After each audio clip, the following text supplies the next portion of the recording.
بسم الله الرحمن الرحيم الحمد لله والصلاة والسلام على رسول الله صلى الله تعالى عليه وسلم. عزيزان أم كتابي بردس أم كتابي أذكار إمام النووي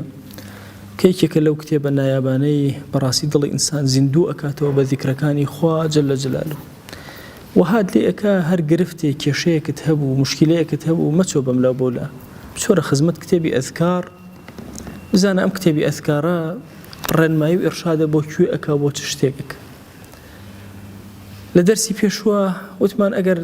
ویستێ بەڵاو ئافات و ئەمان لەسەر خۆت لابەری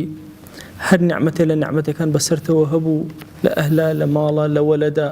هەمیشە ماشاء الله لا قوة إلا بالله ئەم کەلیمەیە زۆر بڵێ انشاء الله ماڵ و سەرەت و سامان و نعمەتێکە بەسەرتەوە پارێزراوە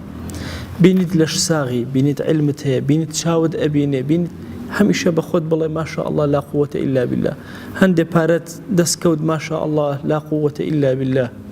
مناڵەکانت بینی ماشاء الله لا قوة إلا بالله هەر نعمەتێکی مادی و معنەوی ئەمەی بەسەرا بخوێنە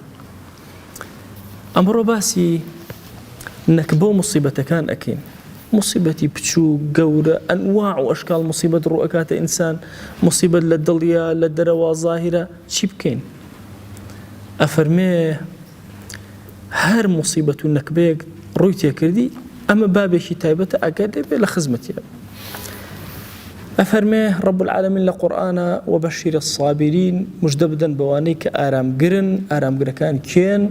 الذين إذا أصابتهم مصيبة قالوا إنا لله وإنا إليه راجعون أجر مصيبته بلاء يشتاق روي تيكردن ألن إنا لله وإنا إليه راجعون إنا لله لا مكلام التمليك يعني أمام ملكي خوان وبولا أيج أجرينه جاور ملكي خوان وبولا وأجرم يترتوشي إنا لله وإنا إليه راجعون أفرمي أوانيك أو كلمة ألين أو نفصل يعني قوري أولئك عليهم الصلوات من ربهم ورحمة رحمات وصلوات إخوات جل جلاله بسر أمانة دا أبالي وأولئك هم المهتدون أوانا هداية دراون كابو أم كلمة إنا لله وإنا إليه راجعون علامة الدليل هدايتي تو يقر زور بيلي بتأتي لكاتي مصيبتنا راحتي كان بيغمر جان صلى الله عليه وآله وسلم أفرمي أبو هريرة بما نجرته ليسترجع أحدكم يعني بابله إنا لله وإنا إليه راجعون هريك لأيوة في كل شيء لها مشتكى مصيبتك بياليك شكا شاكد الرجاء بلا إنا لله وإنا إليه راجعون حتى خوشويز أفرمي حتى في شسع نعله فإنها من المصائب أجر نعلك بتشرى بابلا إنا لله وإنا إليه راجعون طبعا شسع لزماني عربية أجر بيرتان بير جاران نعلي إسفنج من هبو سي نقطة هبو كقرتبوي بلا إنه خدي نعلك هبو دون نقطة لم لا نقطة كي لبيشوا هلا كاتبو ببيني بنجت أشو بيني بنجة عشان شسع بشي أوتري بوشت أوتري كأشياء بيني بنجة وإجري على أجر أو بشرا طبعا جاران لبيست أو دروس كراوة وزورينش أو بشراوة على أجر أو بشرا أقل لي والله إنا لله وإنا إليه راجعون حتى أجر أو حتى فرمجاري كان في غمري صلى الله عليه وسلم خوي شسعين علىك درا تقي فرمي إنا لله وإنا إليه راجعون خوي بدأ سكاني خوي دوري وشاكي كردو أم فرمايشتي في غمر صلى الله عليه وسلم إرشادك زور قوري أبو إيم بزانين شون ما ملاكين لقل أو مصيبتاني كالرومانتي أكن قورية بتشوكة هرشي وأزيك هي بير كرا ولا الرجل أزان شن مصائب رؤكات إنسان لهرهم استرجعك بلا إنا لله وإنا إليه راجعون أجر قرزك اللي سربو نوتواني بليت بيديتو بياوكات خزمت إمام علي مكاتب عبدي مكاتب شونه زماني عبد نما وبس جورك لجوركاني عبد بيوتي مكاتب كامية هر همو عبدك آزاد بو أجر خوي بكرته طبعا عبد كرين وفروشتني بيكره عبدك هاتو بولاي سيدك وتويتي هاتوم خوم أكرمه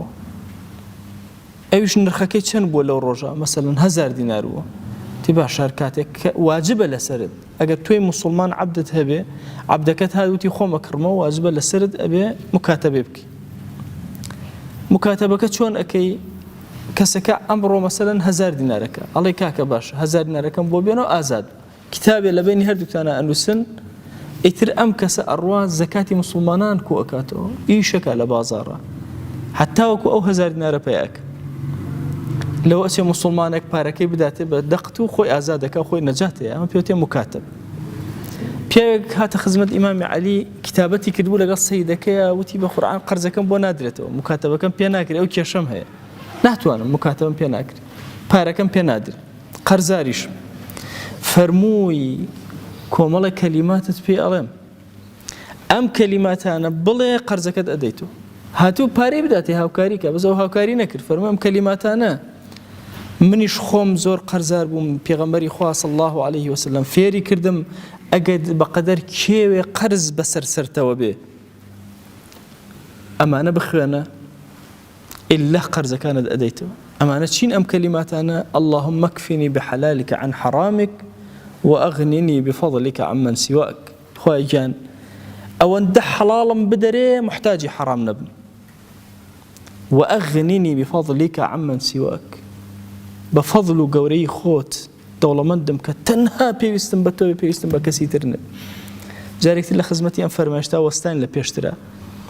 اللهم اكفني بحلالك عن حرامي بەسی تەنها ڕزق و پارە نییە لە هەموو شتێکە خوایە ئەوەندە حەڵاڵم بدەرێ پێویستم بە حرام نەبێ اكفني بحلالك عن حرامك واغنني بفضلك عمن سواك و دەوڵەمەندم کە بە فەزل و گەورەی خۆت محتاجی هیچ کەسێک نەبم تەنها تۆ نەبی یا ئەکرەم الئەکرەم ئەفەرمێ با ئەم قەرزەی بەسەر شانتەوەی بەقەدەر کێوێکیش بێ خوای گەورە خۆی دەفعی ئەکات و بەسەر شانتەوە نایهێڵێ ئەوە ذیکری ئەو کەسەیەکەوە کە قەرزی زۆر لەسەر شانێتی داوامە لە ذاتی پاکی پەروەردگار ئەم فەرمایشتانەی کە لە خزمەتیا بووین بیکاتە مایەی ڕەحمەت و بەرەکەت بۆ ژیانمان بۆ ناوگۆڕمان بۆ ئاخرەتمان یا ربی خوای گیان ئێمە لە خزمەت کتێبی ئەذکارا بووین یا ئیلاهی داوات لێ ئەکەین ئەم کتێبکە ڕوونایەکێکی جوان بۆ ناو سنگ و دڵمان چاوەکانمانی پێ ڕووناکەرەوە دڵمانی پێ ڕۆشن کەرەوە یا ئیلاهی داوات لێ ئەکەین لێمان قبوڵکە یا ئیلاهی سەڵات و سەلام بۆ خۆشەویستمان ئەنێرین سەڵات و سەلامەکانی ئێمەی پێ بگێنە ناوی ئێمە لە خزمەتیا بێنە یەکێک یا رب العالمین یا ئیلاهی داوات لێ ئەکەین ڕەحمەت بەزەیی کەڕەم میهرەبانی خۆت بەسەرمانەدا ببارێنە پەنامان بدە لە ڕیا ئیخلاسمان پێ عەتاکە دوورمان خەرەوە لە خراپەکان ئیلاهی لە نێوان ئێمە و گوناهەکانمانە بە نێوان مەشریق و مەغریب دوورمان خەرەوە پاکمان کەرەوە لە گوناهەکانمان یا ئیلاهی پاکمان کەرەوە لە گوناهەکانمان بەزەیی بەسەرمانە ببارێنە یا ئیلاهی بەزەیی بەسەرمانە ببارێنە عەفو و عافیەت بەسەرمانە ببارێنە یا ئیلاهی داوات لێ ئەکەین بە ناوی جوانت بە صیفەتی بەرزە بە ئیسمی عەظەمت چۆن قەتەراتی بارانت بۆ ناردینە خوارەوە یا ئیلاهی دڵت خۆش کردین ئەوە قەتەراتی نوری ڕەحمەتی خۆت و معریفەتی خۆت بەسەر دڵمانە ببارێنە و دڵمان شیرین و خۆشکە یا رب العالمین آمين آمين والحمد لله رب العالمين وصلى الله على سيدنا محمد وعلى آله وصحبه وسلم تسليما كثيرا أبدا إلى يوم الدين خوي قرر لقناه مني شيء وجبوري وخالي من قبولكم وفق بني